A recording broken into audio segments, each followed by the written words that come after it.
할렐루야! 주님께서 부활하셨습니다. 예수님께서 부활하셨습니다. 오늘은 부활주일입니다, 여러분. 우리 기독교의 절기에 가장 기쁜 날, 부활주일 예배에 나오신 모든 분들 진심으로 환영하고 축복합니다. 오늘 이 예배가 하나님께 온전히 드려지는 기쁨의 예배 되기를 간절히 소망합니다. 먼저 사도신경으로 우리의 신앙을 하나님께 고백하겠습니다. 나는 전능하신 아버지 하나님, 천지의 창조주를 믿습니다. 나는 그의 유일하신 아들 우리 주 예수 그리스도를 믿습니다. 그는 성령으로 잉태되어 동정녀 마리아에게서 나시고 본디오 빌라도에게 고난을 받아 십자가에 못 박혀 죽으시고 장사된 지 사흘 만에 죽은 자 가운데서 다시 살아나셨으며 하늘에 오르시어 전능하신 아버지 하나님 우편에 앉아 계시다가 거기로부터 살아있는 자와 죽은 자를 심판하러 오십니다. 나는 성령을 믿으며 거룩한 공교회와 성도의 교제와 죄를 용서받는 것과 몸의 부활과 영생을 믿습니다. 아멘. 이 시간 예수 부활했으니 함께 하나님께 찬양 드리겠습니다.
하나님 감사합니다. 오늘 기쁨의 부활주일 허락해 주시고 우리를 예배의 자리 가운데에 불러주셔서 참 감사합니다.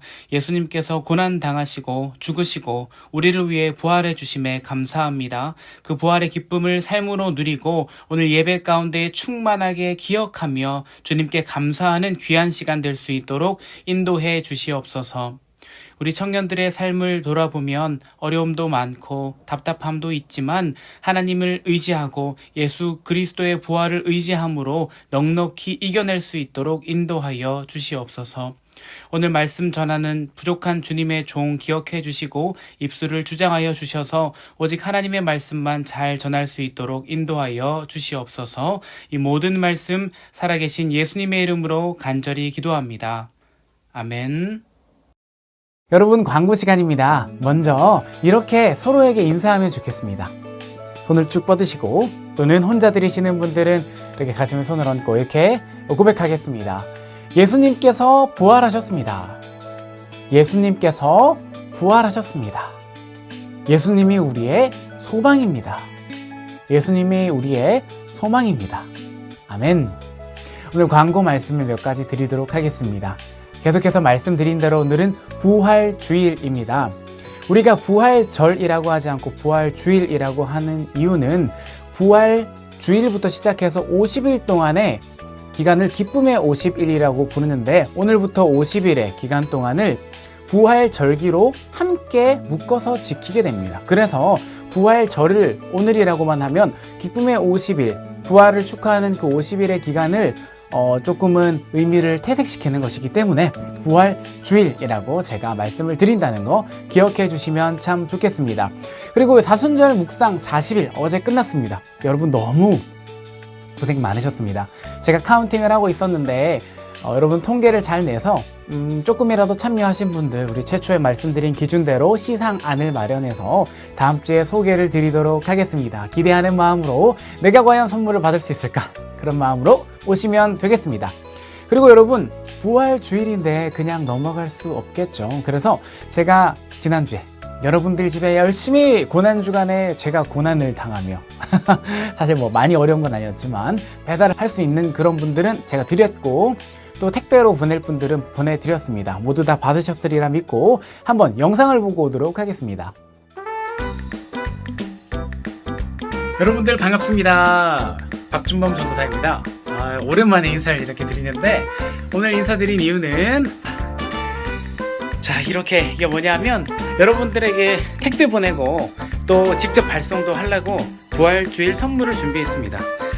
이렇게 카드도 만들고 정성껏 또 선물 포장을 다 했어요. 자, 이 선물인데 슈카 카드가 들어있고요. 이제 계란 모양의 소이 캔들인데 이게 굉장히 몸에 나쁘지 않다고 합니다. 그것만 하면 아쉬우니까 이렇게 옆에 보면 초콜릿이에요. 이거 초콜릿 맛있으니까 같이 드시면 되겠습니다. 자, 그리고 여러분 그냥 제가 직접 뚜벅이로 배달하지 않고 오늘 특별하게 짜잔 저의 MR을 소개하겠습니다. 요새 자전거를 타고 제가 출퇴근을 하고 있는데 여기에 여러분 정성껏 준비한 이 선물을 이렇게 담을 겁니다. 이렇게 해서 안전하게 배송을 하도록 하겠습니다. 일단은 포장부터 하겠습니다.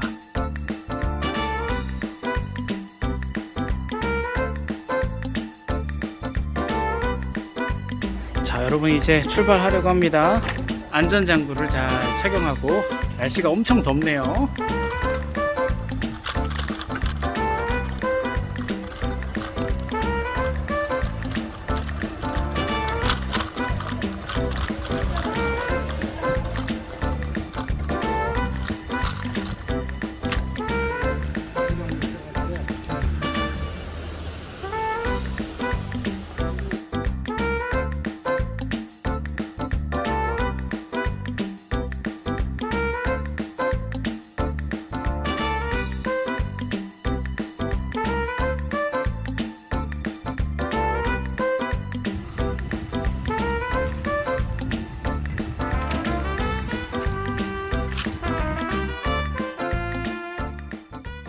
여러분, 이렇게 예수님의 기쁨을 어떻게 나눌 수 있을까 고민하다가 제가 이렇게 배달을 했는데 기쁨으로 받아주시고 이 부활주일의 기쁨을 조금이나마 그렇게 물질적으로 나눌 수 있는 계기가 되기를 간절히 바랍니다. 오늘도 말씀으로 은혜 받는 시간 준비되어 있으니까요. 하나님의 말씀을 읽고 말씀을 듣는 시간으로 나아가도록 하겠습니다. 하나님의 말씀을 읽겠습니다.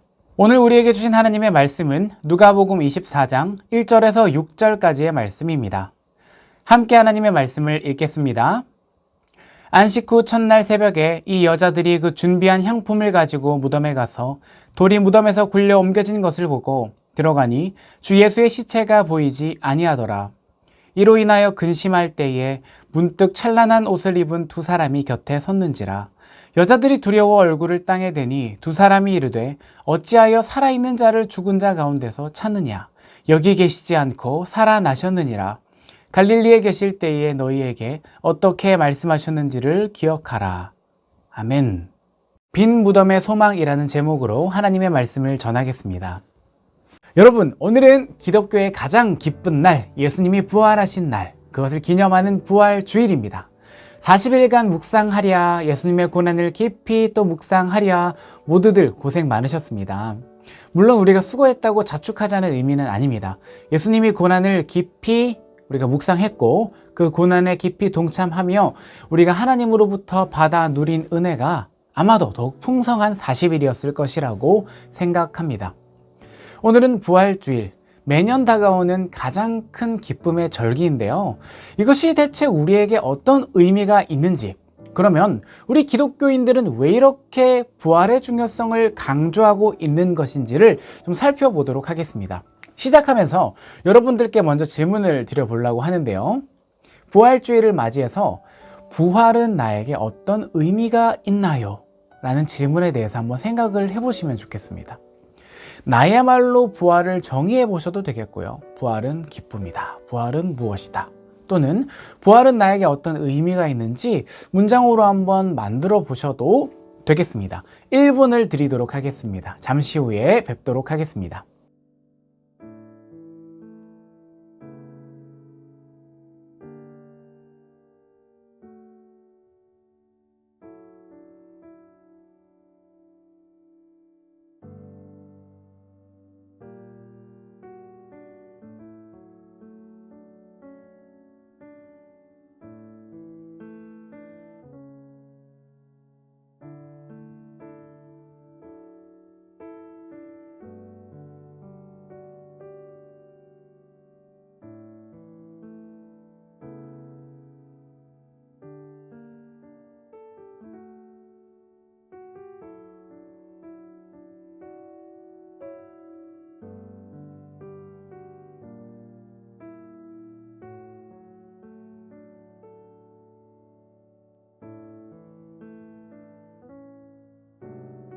여러분, 생각을 정리해 보셨나요? 이런 질문을 드리면 어떤 분들은 전도사님 사실 잘 모르겠습니다. 부활이 어떤 의미인지 저에게 와닿지는 않습니다. 하고 생각하는 분들도 계실 것 같습니다. 오랫동안 신앙생활을 하다 보면 이 부활이라는 게 좀 익숙해지죠. 부활 당연한 거니까요. 그런데 이게 기쁜 것인지, 그렇다면 부활이 나에게 어떤 의미가 있는지 희미해지는 경우가 많이 있습니다. 이런 분들을 오늘 말씀을 통해서 부활이 나에게 참 기쁨이고 참 소망이라는 것을 되새기는 시간이 되기를 간절히 바랍니다. 오늘 말씀의 시간적 배경은 안식일이 지나고 첫째 날입니다. 여기서 말하는 안식일은 토요일입니다. 안식일에는 아무것도 할 수 없기 때문에 금요일에 예수님이 십자가에 돌아가신 뒤에 토요일은 아무도 무덤에 가지 못했습니다. 왜냐하면 안식일은 쉬는 날이니까요. 일을 하거나 어떤 행동을 하면 안 되기 때문입니다. 주일 새벽 일찍에 두 여인이 향품을 가지고 무덤에 갑니다. 예수님을 아주 가까이에서 따랐던 여인들, 막달라 마리아와 다른 마리아였습니다. 당시의 마리아는 철수나 영희 같은 일반적이고 되게 흔한 이름이었습니다. 이 여인들이 무덤에 도착했는데 경악할 일이 벌어집니다. 돌무덤을 가로막고 있던 큰 돌이 옮겨져 있고요. 그 무덤은 텅 비어 있던 것이죠.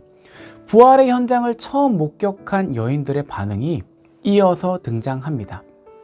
빈 무덤을 바라보며 여인들을 이렇게 행동하거든요. 4절 말씀입니다. 이로 인하여 근심할 때에 문득 찬란한 옷을 입은 두 사람이 곁에 섰는지라.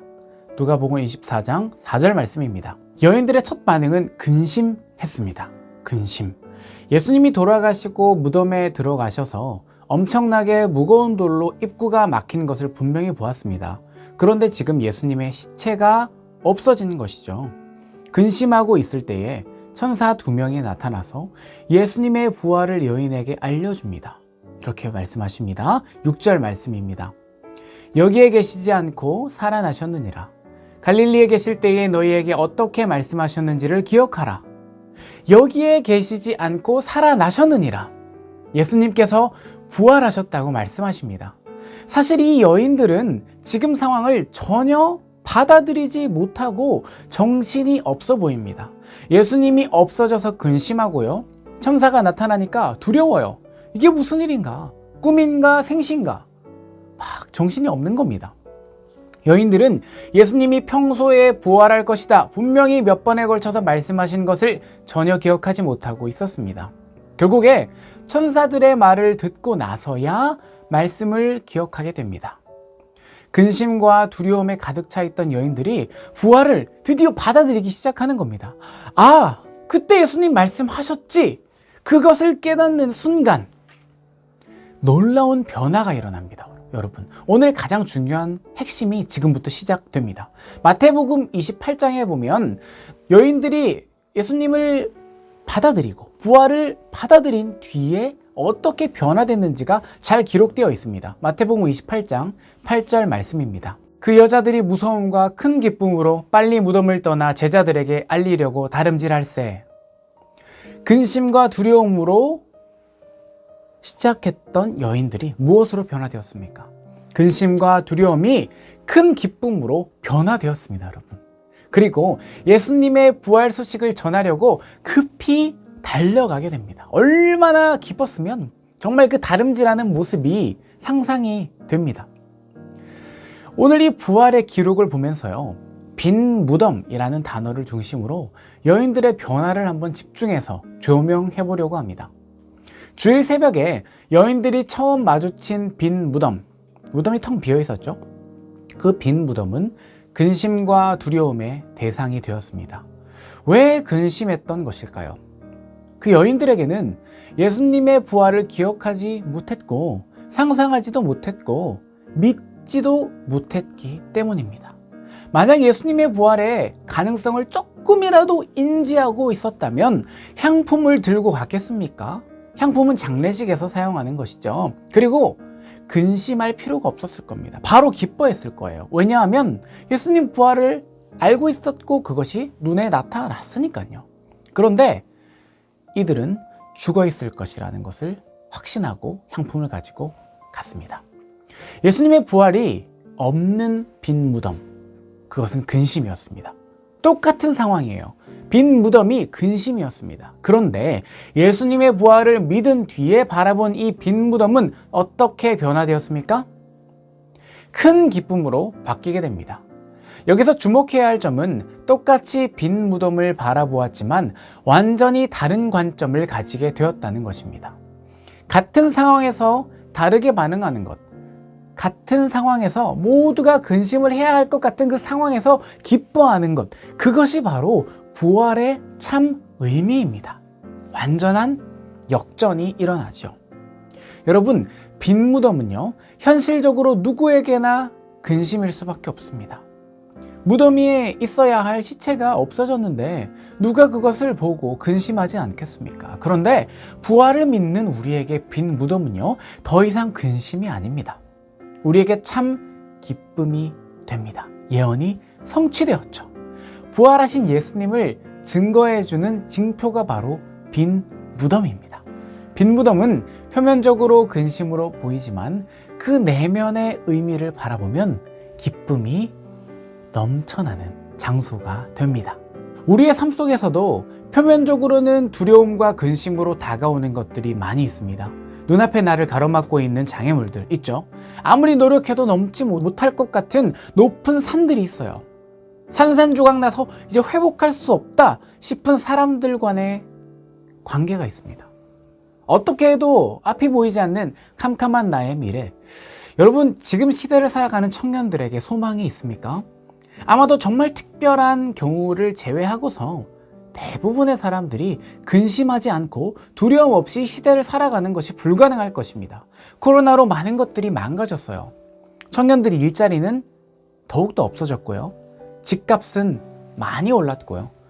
대학 졸업장의 의미가 지금은 예전과 같지 않게 많이 사라졌습니다.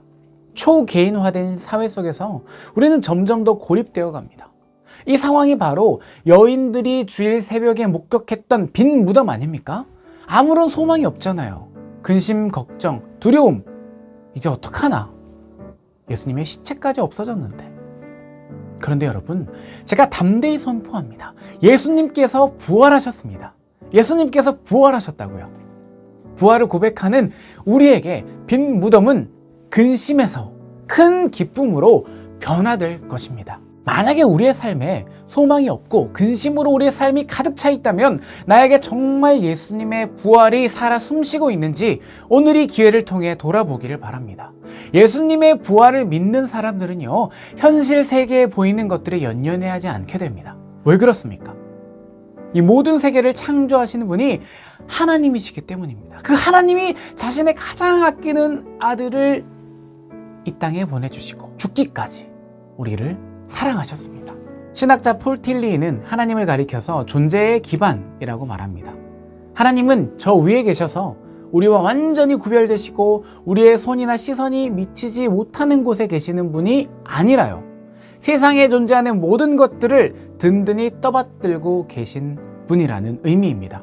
바꿔서 말하면 하나님이 만약에 계시지 않는다면 이 세상도 없다는 것이죠. 그럼 이 세상이 있다는 것은 바꿔 말하면 하나님이 계시다는 거죠. 그렇기 때문에 지금 우리가 발 딛고 살고 있는 이 땅은 하나님이 머무시는 곳입니다. 우리가 가는 곳이 이 땅을 창조하신 하나님께서 동행하시는 곳이 되고, 우리가 가는 곳이 하나님이 동행하시기에 소망 없는 곳에서 소망을 발견하게 됩니다. 기쁨 없는 곳에서 큰 기쁨을 하나님께서 선사해 주시게 됩니다. 여러분, 우리에게 죽음이란 새로운 시작을 의미합니다. 예수님 죽음 끝이 아니었죠. 이제 새 생명을 주시는 시작점이었습니다. 죽음이 있어야 부활이 있기 때문입니다. 부활의 사건이 우리에게 말해주는 가장 큰 의미는요, 하나님께 속한 생명은 결코 악에 의해서 소멸될 수 없다는 것입니다. 예수님 죽는 것처럼 보이셨지만 부활하셨습니다. 우리도 죽을 것처럼 힘들지만 예수 부활을 믿는 사람들 결코 악한 존재에 의해서 파괴되고 소멸될 수 없습니다. 우리들은 넘어지는 것처럼 보이지만 반드시 일어날 수 있습니다. 이렇게 살아가는 삶이 바로 부활 소망을 가지고 살아가는 그리스도인의 삶이 될 것입니다. 여러분 기억합시다. 예수님께서 부활하셨습니다. 현실의 근심에서 나와서 부활의 기쁨을 누리시기를 바랍니다. 예수님의 부활이 나의 삶 깊숙이 자리하면서 나를 변화시키고 소망 주시는 하나님을 의지하는 원동력이 되기를 간절히 바랍니다. 다 함께 이렇게 고백하면 좋겠습니다. 예수님께서 부활하셨습니다. 아멘. 예수님의 부활은 나에게 소망입니다. 다 함께 찬양하고 기도하시겠습니다.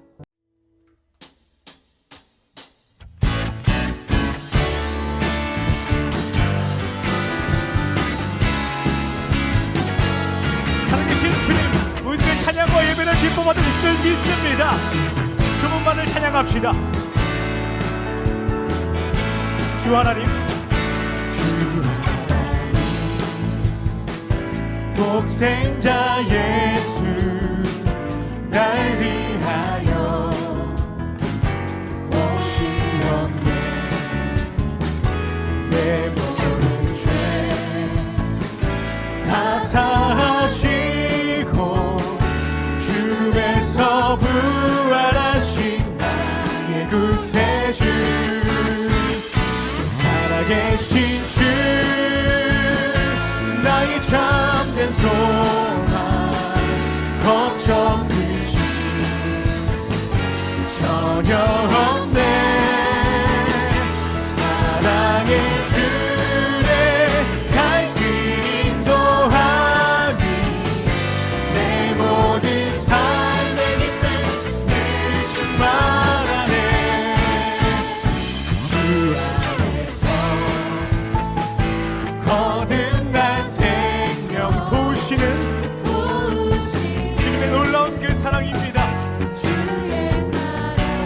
참 기쁨과 확신 가지고 예수님의 도우심을 믿으며 살리 살아계신 주 나의 참된 소망 걱정이지 전혀 없네 사랑의 주내 발길 인도하니 내 모든 삶의 기쁨 늘 충만하네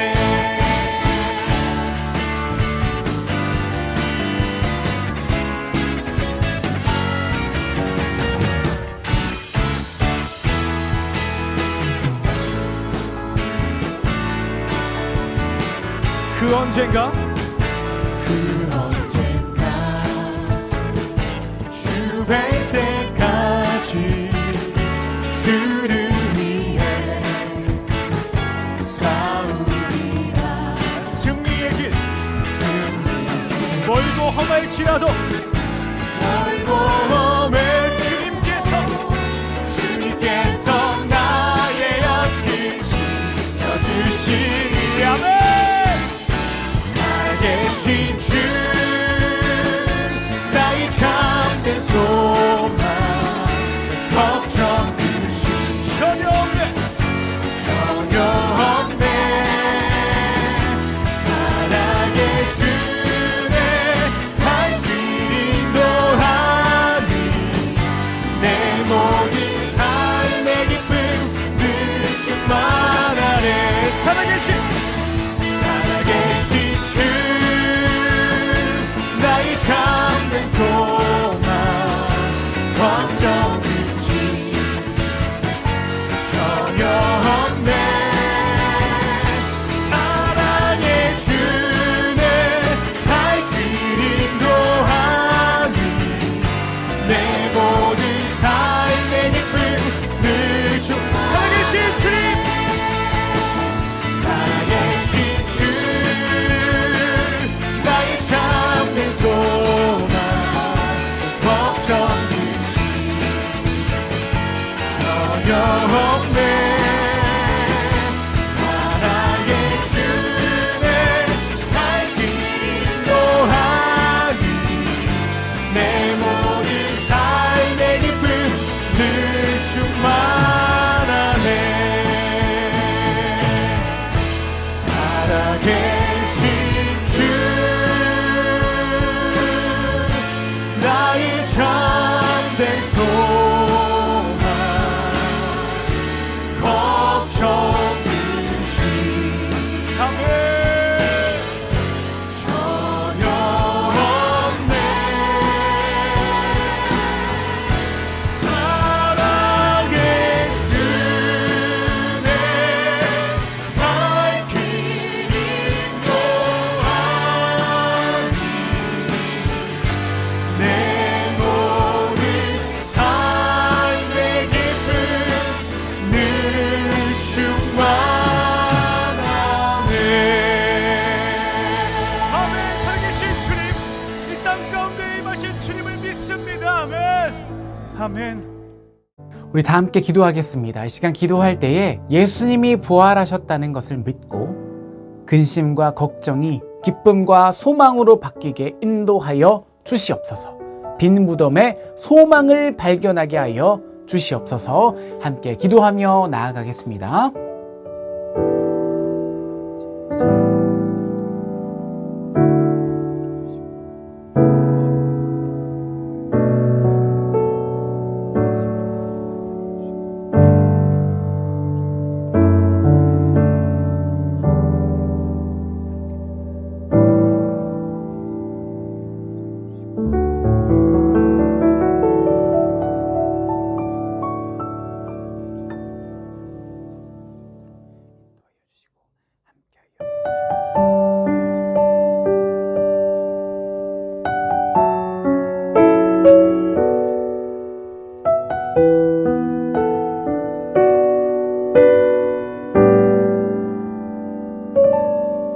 제가 기도하겠습니다. 하나님 감사합니다. 예수 그리스도께서 이 땅에 오셔서 우리를 위해 고난 당하시고 죽기까지 우리를 사랑하시고 부활하셔서 그 구원을 완성하여 주심에 감사합니다. 하나님, 우리의 삶을 돌아보면 부활, 소망 없이 살아갈 수 없음을 고백합니다. 걱정과 근심이 가득하고 우리 삶에 되는 것 하나 없어 보일 때도 있지만 하나님, 우리 마음 가운데 함께해 주시고 임재하여 주셔서 오직 주님 말씀 붙들고 부활 소망 의지하여 걱정과 근심이 기쁨과 소망으로 변화되게 인도하여 주시옵소서. 빈 무덤을 통해 예수 그리스도를 기억할 수 있도록 도와주시고 그 빈 무덤이 예수님을 믿을 때 기쁨과 소망의 자리가 될 수 있도록 인도하여 주시옵소서. 이 모든 말씀 살아계신 예수님의 이름으로 간절히 기도합니다. 아멘. 이 시간 찬양하심으로 하나님께 준비한 예물을 올려드리겠습니다.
하나님 감사합니다. 우리를 예배 가운데 불러주시고 주님 자녀 삼아주시고 또 예물 드릴 믿음 허락하여 주셔서 감사합니다. 오늘은 기쁨의 부활주일입니다. 하나님 앞에 나아가 이 부활주일을 기념할 때에 오직 예수 그리스도가 우리의 주인 되시고 하나님 홀로 영광받아 주시옵소서. 하나님, 우리가 드리는 예물이 귀한 곳에 사용될 수 있도록 도와주시고 하나님 보시기에 아름답고 기쁨이 넘쳐 흐르는 그 장소에 사용될 수 있도록 도와주옵소서. 하나님, 우리가 삶의 자리를 생각합니다. 직장과 학교와 우리가 있는 모든 가정과 일터에서 오직 하나님만 바라보며 하나님 나라를 우희에 살아갈 수 있도록 도와주옵소서. 하나님, 부활의 소망이 없이 우리 하루도 살아갈 수 없는데 낙심되고 어렵고 지칠 때마다 그 부활 소망 되시는 예수 그리스도를 기억하고 그 능력에 힘입어 살아갈 수 있도록 인도하여 주시옵소서. 믿음 없는 자들에게 빈 무덤은 근심과 걱정의 장소이지만 믿는 우리들에게 빈 무덤은 소망과 기쁨의 장소라는 것을 기억합니다. 우리 삶 가운데서 늘 예수 그리스도로 말미암아 소망을 잃지 않게 인도하여 주시옵소서. 이 모든 말씀 부활 생명 되신 예수 그리스도의 이름으로 간절히 기도합니다. 아멘. 하늘에 계신 우리 아버지, 아버지의 이름을 거룩하게 하시며 아버지의 나라가 오게 하시며 아버지의 뜻이 하늘에서와 같이 땅에서도 이루어지게 하소서. 오늘 우리에게 일용할 양식을 주시고 우리가 우리에게 잘못한 사람을 용서하여 준 것 같이 우리 죄를 용서하여 주시고 우리를 시험에 빠지지 않게 하시고 악에서 구하소서. 나라와 권능과 영광이 영원히 아버지의 것입니다. 아멘.